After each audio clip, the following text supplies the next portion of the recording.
one thing that I do want to cover, and yeah, there's some that are familiar, but there's probably a lot of people that are not familiar with it, especially if you're restoring a lot of vintage audio gear and stuff like that. You're going to see this. And mainly affects equipment from 70s to early 80s, essentially. And what I refer to this as the silver coating of death. And essentially, what this is back in the 70s and even early 80s, you can see this black stuff on these leads right here. They used the silver coating back then. It wasn't obviously black when they put them in, it was silver color, but they put it on there because they figured it would conduct better, essentially. And what happens over the years is, of course, as we know, silver likes to oxidize and eventually become corroded and stuff. Now, what happens with this is it works its way into a package, which it did these two right here. And essentially, once it works its way inside the package itself, it causes them to become quite noisy, even to drop gain and to even go bad completely.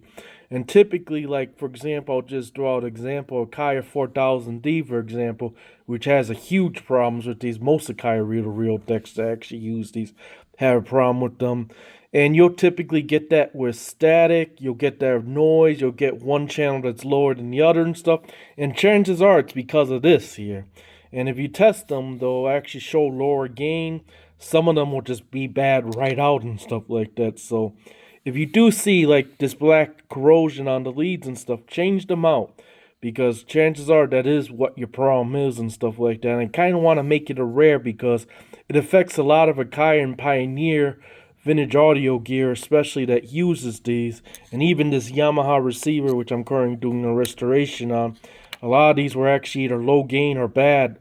And essentially, like I said, usually first signs, like for example, if you got Pioneer reel-to-reel that's an RT707, and you go to record and you hear static and stuff like that, where there's a lot of these on the line input board, and essentially those go bad, and that's what causes that static and crackling and stuff like that.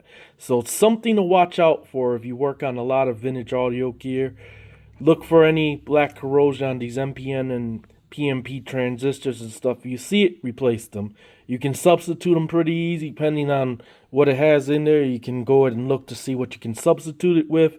And don't just change the bad one, change them all essentially, because it's going to eventually affect them all. So there you go. I figure I'll go ahead and do that. Warning to those that actually do a lot of vintage audio restorations and so forth.